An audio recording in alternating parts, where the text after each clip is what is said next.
Hi, everybody. I'm Michelle Edmonds with Idaho News 6. Thanks for joining us for Making the Grade.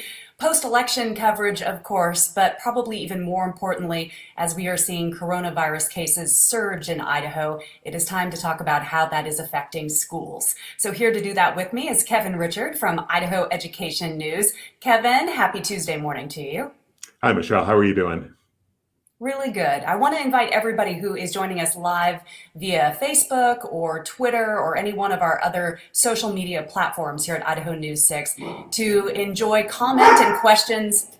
As you can hear my dog barking, right? Because I'm at home, because coronavirus cases are on the rise, and at Idaho News 6, we're trying to stay as safe as possible. Our Scripps company asking us to do that. So, Kevin, let's start with where K12 coronavirus cases are right now in our schools. And as I said, if you have students, if you are a staff member, we'd love to hear from you as well as we go live on Facebook. You did a piece that talked about an increase in cases basically across the board. It's trending upward across the state. The Department of Health and Welfare has been putting out a weekly report on K-12 cases. And the numbers that the department released on Monday, another sharp increase. At least 326 cases in the K-12 system for the week that ended Friday. And as you can see, as we scroll down, where that is in comparison to the week before and the 4 weeks preceding, it's a sharp increase. And I want to emphasize that when we talk about 326 cases in the K-12 system, that's not a complete number, because Health and Welfare will not release figures for smaller schools with 50 students or fewer, because of student privacy concerns. So we don't even really know what's happening in the smallest schools around the state, especially in rural Idaho. And in some cases, the numbers the Health and Welfare releases are minimums. They say that we have at least X number of cases in one school for a given week. So for a variety of reasons, these numbers they're kind of a conservative estimate. But they do give you an indication of what's happening in the schools. And by that indication, this problem is getting worse in the K-12 system, not better. A lot of people, Kevin, would argue, including medical professionals, that this is what is to be expected, though. This is kind of the jump that people thought would come, even across the board nationally with COVID-19, as you started to get into flu season, as kids are going back into schools. So is this a real shock? It shouldn't be. I think as we expected case numbers to increase across the state in the fall, there were a variety of reasons that the health experts pointed towards. And one was the reopening of school, whether it's K-12 or higher education. There are other factors, of course, the cooler weather, people are inside more, they're in close contact more. So what we're seeing right now in the schools, it shouldn't be a surprise, but what it is a challenge for school districts and for charter administrators to figure out how to manage. And, we saw an example just in the past few days of how Boise is really struggling with managing this situation and also kind of managing the public backlash over the situation. Of which there is some, Yeah. which, Kevin, let's talk a little bit, though, about the fact that what schools have been dealing with here and why they're trying to keep these numbers on their different dashboards, different school districts providing different dashboards with case numbers per se. One of the interesting points when you look at schools is that they have to balance the transmission level with inside their schools and what's happening there with the transmission levels that are happening per county. So there's kind of a 20% mark that really stands out. Can you explain what that 20% mark is and the fact that a lot of schools are still underneath that percentage? 20 is kind of it's a magic number, if you will, in coronavirus transmission rates. And when we talk about 20, we're talking about 20 cases, active cases per 100,000 residents. And for the health districts, that 20 per 100,000 population threshold, that's the point when the health districts say that a county is in the red zone in terms of coronavirus transmission. And Ada County has been in that red zone for several weeks. And the transmission rates in the schools are exceeding that 20 per 100,000 as we're seeing in the community at large. What that means and how you respond to being in the red zone, well, that's the problem right now, is schools are trying to figure out how do you respond to it. Let's look at Ada County. Let's focus on Ada County, where transmission rates are well above that 20 per 100,000. What the health district has recommended is that the schools can maintain and continue a hybrid learning model, which is what you're seeing happening in Boise and what you're seeing happening in the West Ada School District, even as the case numbers are increasing. So the challenge is trying to keep schools open, even in that hybrid model, while you are definitely seeing a clear spike in the cases. And Boise's numbers indicate it, West Ada's numbers indicate it as well. Let's take a look at a few of those dashboards. I know that Health and Welfare, the state agency, puts out its dashboard that you were talking about. And again, this is not a complete picture of what's happening, but I just want people out there to realize that these resources are at your fingertips. Like if you're a parent or you're a teacher and you want to know exactly what's happening in your school, this is where you want to go. And of course, idahoednews.org puts links to these resources as well. But this one, you can scroll down here from Health and Welfare and see exactly what school all across the state, what numbers they're reporting. One thing I want to ask you, Kevin, Jana is joining us online here, and she kind of has an interesting question. As we're scrolling through, you can see by week what cases were reported, and then the far right-hand column there is the cumulative. Jana's asking this. She says, why isn't data separated by school districts who have mandated masks versus school districts who don't, that they're all lumped together at this state level? Do you think that that's something that, I mean, masks, and we'll get into it a little bit here with what Twin Falls was looking at last night, what Utah has decided to do in the last day, but are we going to see that kind of data point for us? It would be nice. I think you raise a really good point, Jana. I mean, and I hadn't thought about it in terms of segregating out by districts that have mask mandates as opposed to those who don't. I would settle at this point. I mean, this is a good tool. What Health and Welfare is doing, it has some value. It's giving us a first-time statewide look with all of the qualifications I talked about before. And if you're a parent, if you're a teacher, you can scroll down, you can look for your school, you can look for it in alphabetical order. So it's fairly intuitive that way. But I would love to see this broken out by school district, so that we could say what's happening in Coeur d'Alene as opposed to what's happening in Idaho Falls, as opposed to what's happening in Boise and West Ada.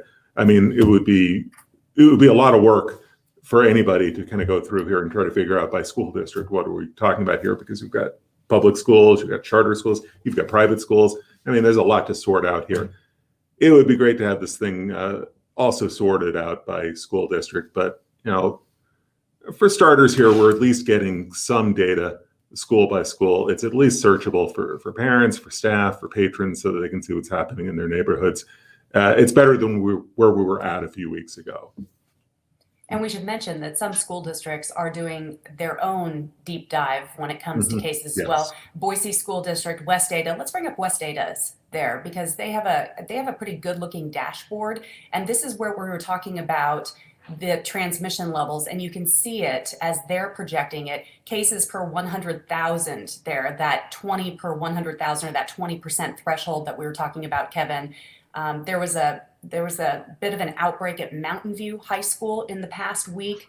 There are about 150 students and staff being quarantined specifically at Mountain View High School. So those case numbers went up. What happens when you take a look at a dashboard like this and you're on the board of trustees? How do you manage that compared to the health department, who ultimately could send a school district into all virtual, because they do have that authority, sort of. So again, let's go back to that push and pull and that tug, and why these dashboards really have an important role to play.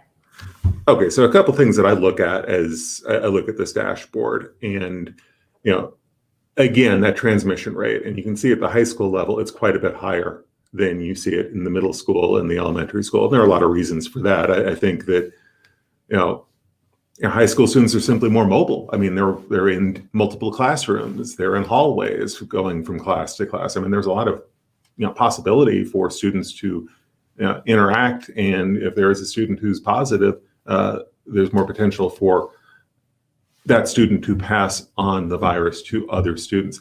And you look at the high school numbers. You mentioned Mountain View, but that's not the only high school in West Ada that's had some spikes in cases. I believe Eagle and Meridian as well.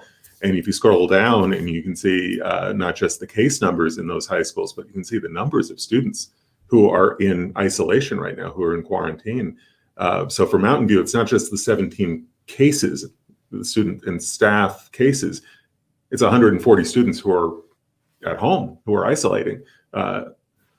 Meridian 135, Eagle 134. I mean, that's where you're seeing the impact on day-to-day learning, as well as students are being forced to quarantine to try to keep those case numbers from getting any higher. And you can find dashboards like this on the Boise School District website as well. They have a different style of dashboard here, but we've been showing this off. Boise was one of the early adopters of putting these cases out there. One thing we should mention, though, that school districts face here, Kevin, and it's hard on them because they have to make sure that they're keeping everybody's anonymity, as well as they're providing health information to the public. And that's a difficult role for these districts to play. Right. So what you've had happen with Boise and with West Ada and with the state database too, is that they're not differentiating between student cases and staff cases, because it's a privacy issue, not just for the students. I mean, there's a privacy issue for the staff as well. I want to emphasize one thing as we scroll down, and we're right looking at it. The Boise spreadsheet right now is showing 76 new cases, positive cases, since November 3rd. That's a 1-week period. So between the confirmed cases that Boise's reporting right now and the probable cases, they've had more cases in the past week than they had in the preceding 2 weeks. And, that's just over a couple of days of face-to-face learning, a couple of days of hybrid learning, because November 3rd, Election Day, schools were closed, kids were home. You had virtual learning on Monday, because that's the Boise schedule is everybody's home on Monday, and then they're all alternating face-to-face Tuesday, Wednesday, Thursday, Friday. So you've only had a couple of days, 3 days of face-to-face learning since November 3rd, and you've got 76 new cases in the Boise schools, 76 confirmed cases, and I want to say it's about 18 now probable cases. That's above what the district saw in the 2 weeks preceding. So there's no way you can look at those numbers and say that the problem isn't intensifying in the Boise schools. The numbers make that very clear. So Kevin, numbers are going up, whether it be adult transmission numbers or student transmission numbers. The number of cases of COVID-19 are soaring. Yesterday, Idaho hit its most cases ever in one day. Mm-hmm. Yes. We recorded 13 deaths in the state. When do school districts have to come up with a new plan? Wow, that's the big question right now. Can schools continue what they're doing? Can they maintain what they're doing? Can they sustain it as these case numbers are increasing? And that's the big question right now facing schools. And I go back to Boise again, because last night the trustees heard from a couple of medical experts, a couple of doctors from the hospital systems, talking about the reopen and talking about the coronavirus. They're also hearing, though, from we received a letter from 3 school nurses saying, look, you can't tell what's happening right now in terms of the community spread. You can't calculate the school's role in spreading the coronavirus at this point. And there's so much disruption right now with the quarantines. There's so much disruption with the students who are staying home with cases who have tested positive. They're saying we're at a point where we need to go back to online learning. That's the only answer at this point. So you've got that debate going on right now, and school trustees and school administrators are right in the middle of it. What's the threshold Is there a threshold? When do people know when to pull the plug and send all the kids back home? Like, who's making those decisions?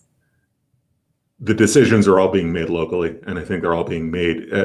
That threshold is going to be different for every school district and for every charter school. That's a cop-out answer, but that's what we've got right now. That's what we set up when we decided we're going to leave this decision in the hands of local officials.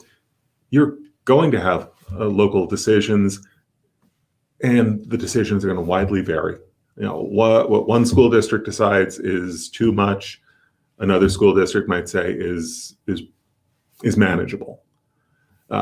You know, you're seeing it happen not just with the school districts and the decisions about staying open or hybrid learning or online learning. You're seeing the same kind of disparity and sometimes disconnect between communities as they talk about mask mandates. You know, it's all over the place, and you know, get used to it. This is what we've set up. We've, you know, if you adhere to the idea of local control, and Governor Brad Little has talked about local control over and over and over again through this pandemic.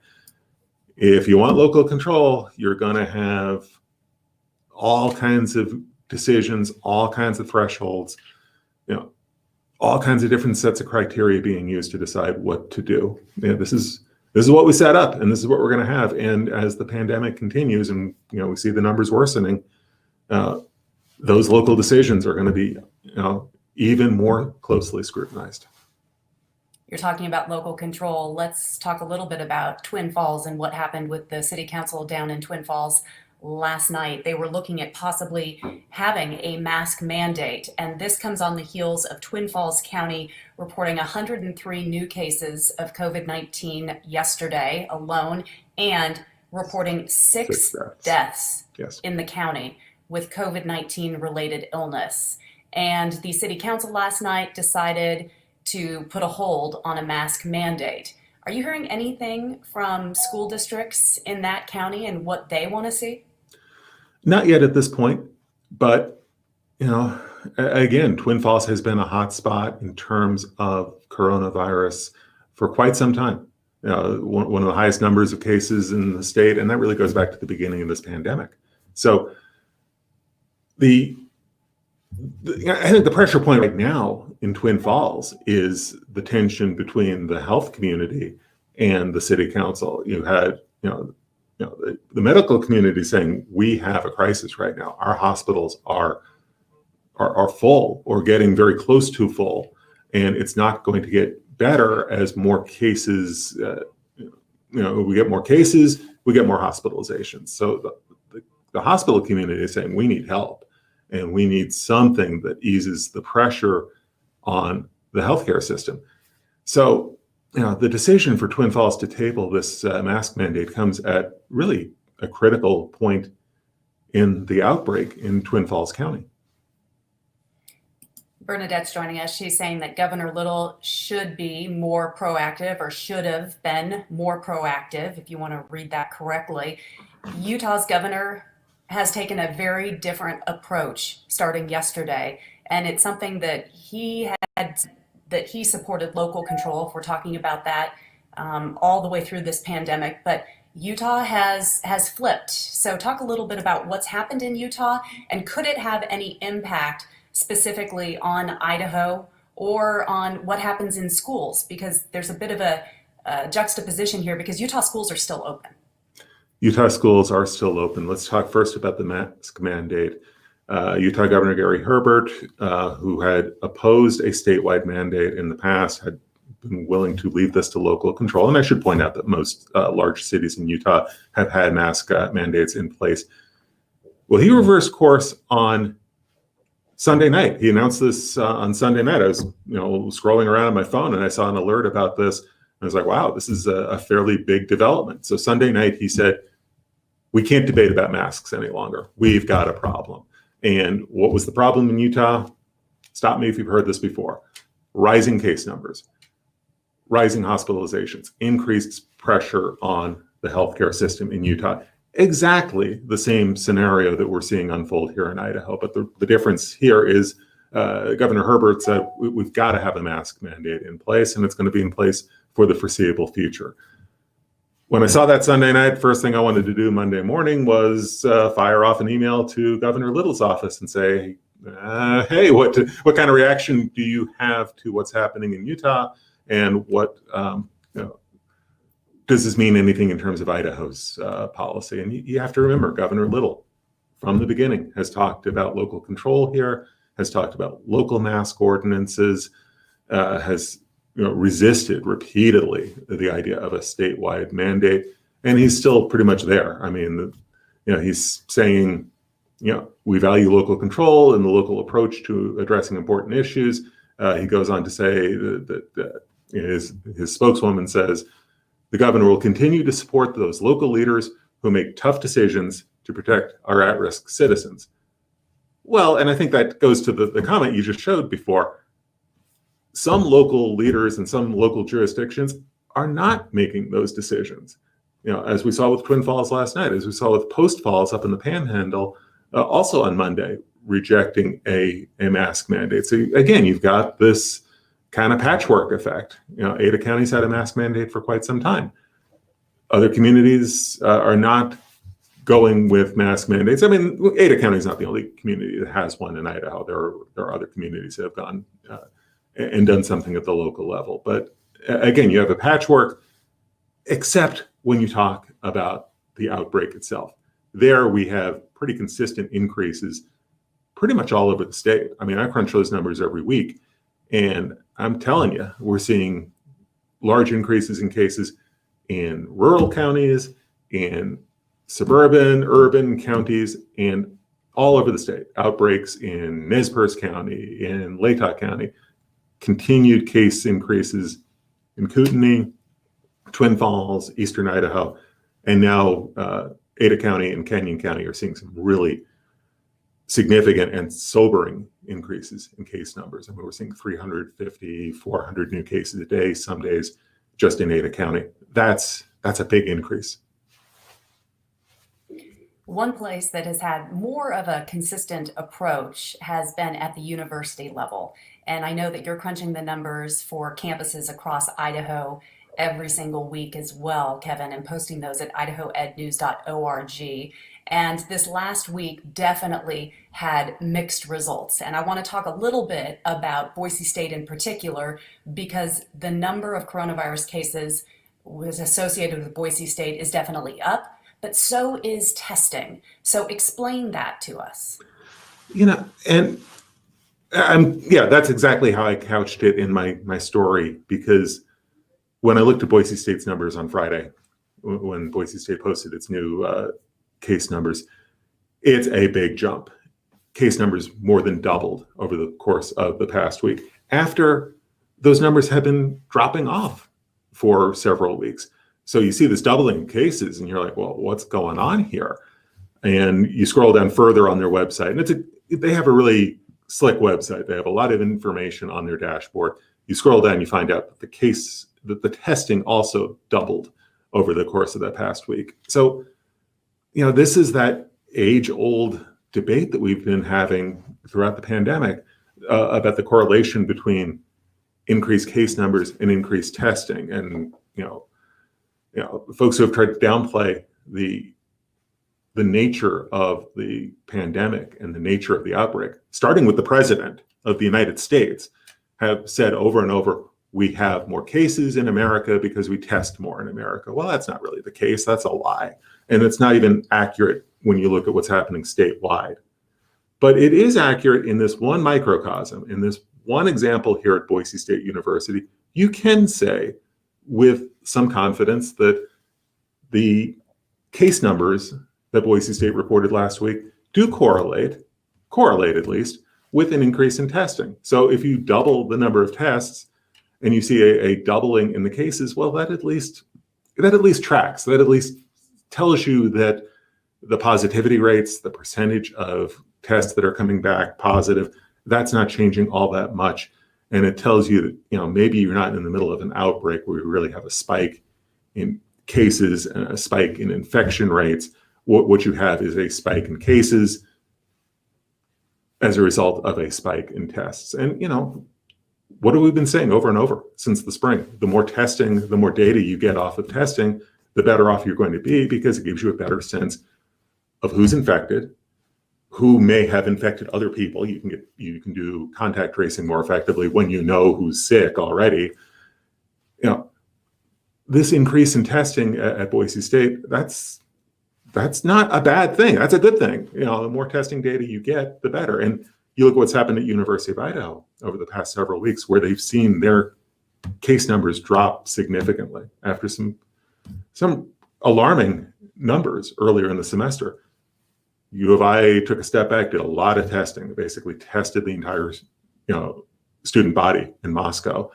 And now they've got case numbers that are really, really low. I mean, they only hit 7 cases for the 7-day period ending early last week. So,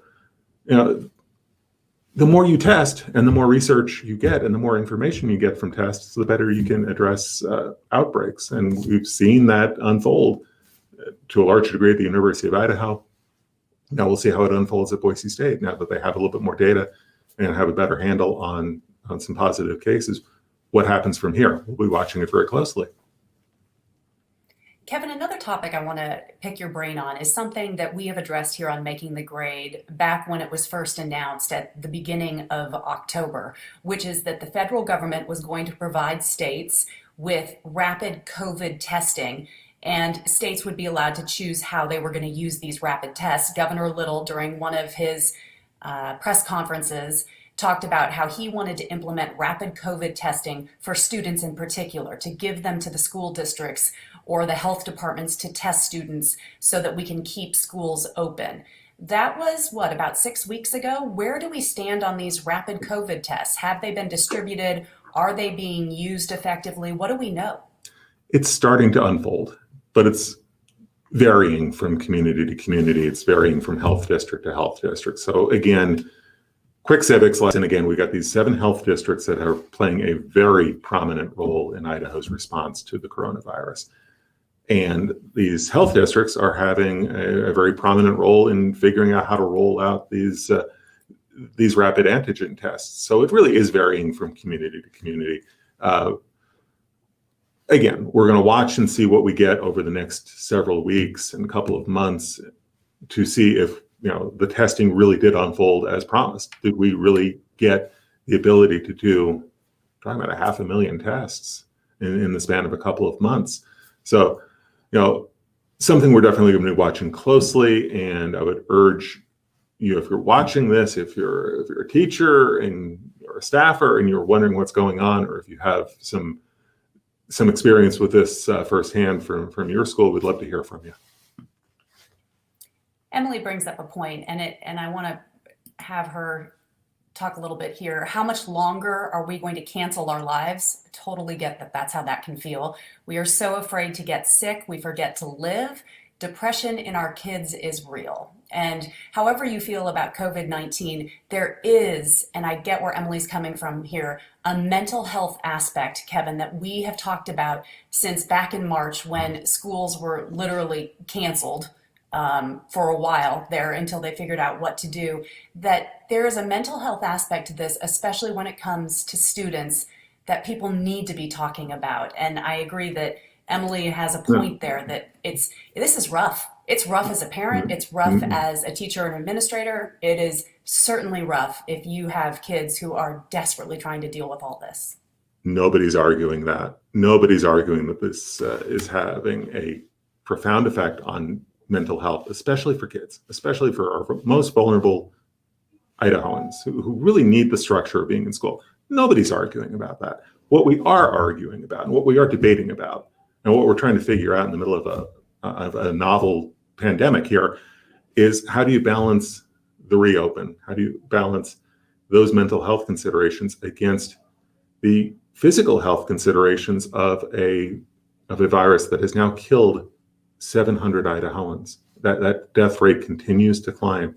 And unfortunately and tragically, that death rate is going to continue to climb as we get more cases. We've seen that over and over since March. How do you balance opening schools, keeping schools open, with the potential that is going to lead to spread in the communities, and that is going to lead to more cases, more hospitalizations, more pressure on the healthcare system, and tragically, possibly more deaths. That's the balance. And nobody has a good answer for it. And, got nothing but sympathy for everybody who's wrestling with this, whether it's the health officials who are trying to figure out the balance, the school officials who are trying to figure out the balance, or the parents who are trying to figure out how to navigate this at home. This isn't easy on anybody, but you didn't need me to tell you that. We all know that this is hard on everybody. Well, and we should mention too, Kevin, that they have to balance the fact that those deaths are not coming specifically in large numbers, obviously, in the younger populations as well. So how do you balance keeping schools open in some way, shape, or form, keeping the mental health of students okay, and yet knowing that they aren't the ones who are truly suffering the worst of the consequences, and balancing out how this can be transmitted in our communities. It is just a difficult combination, no matter what. Right. And as you say, what we're seeing in Idaho is what we've seen nationally, what we've seen globally with the pandemic. For young people, this just not seem, it just is not as, the death rates are much, much lower for young people. And I don't have Idaho's numbers right in front of me. I don't think we've had any fatalities among kids in Idaho. Those 700 deaths I'm talking about, the majority of them are in older populations, older demographics, like we've seen nationally, like we've seen globally, but it's 700 deaths in just the span of a few months. And the concern about schools and school opening is kids may pass on the virus. They may not even know they have it. They may be asymptomatic. They may pass it on to a family member. They may pass it on to a teacher, and you may have community spread,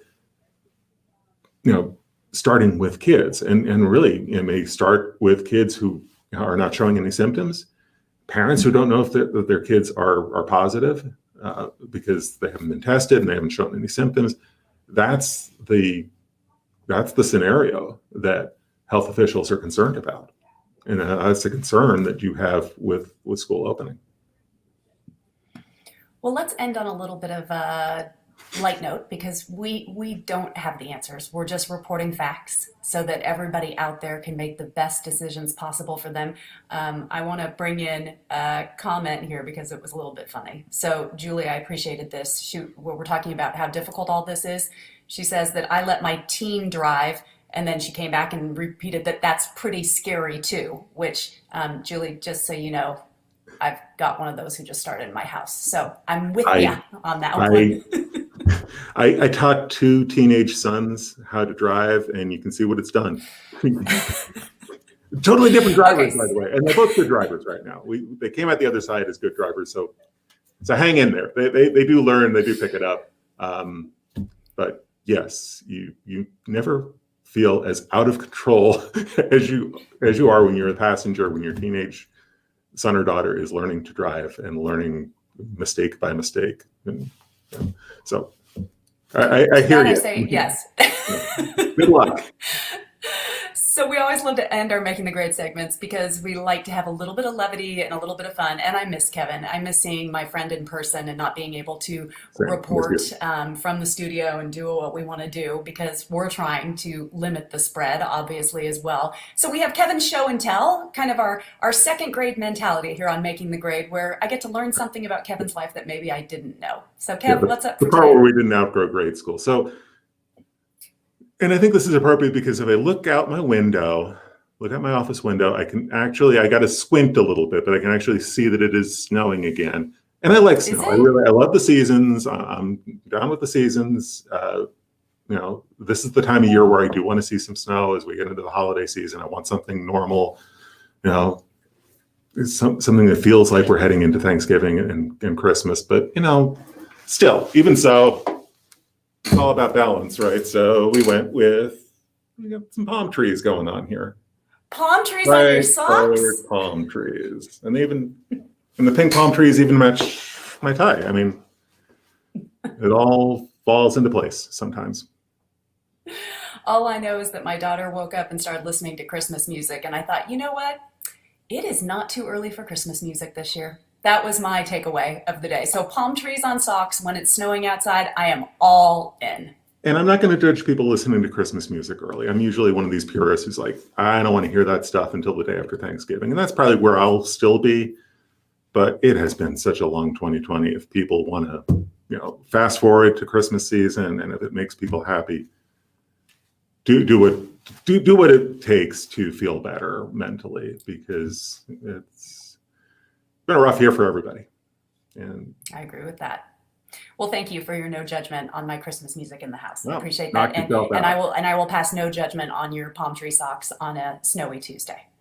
Fair Kevin, thank you and the gang for being so willing to share all of the information at idahoednews.org. If you want to look at some of those dashboards up closely that we showed you in the beginning, there are links there. There are a number of stories. We didn't even get to major topics like last night. The Boise School District appointed a new trustee after one of its trustees decided to leave kind of in the midst of all of the pandemic situation. So And if out you of want to read about frustration that over story, the whole coronavirus issue. So yes, a new Boise trustee. You can read about her on our website and catch up on lots of great stories. non-coronavirus education is still going on. So there's a lot that we have to offer. Thank you and the gang to idahoednews.org. That's where you can go. You can also download their app. Kevin, we appreciate you being here for Making the Grade. Thank you.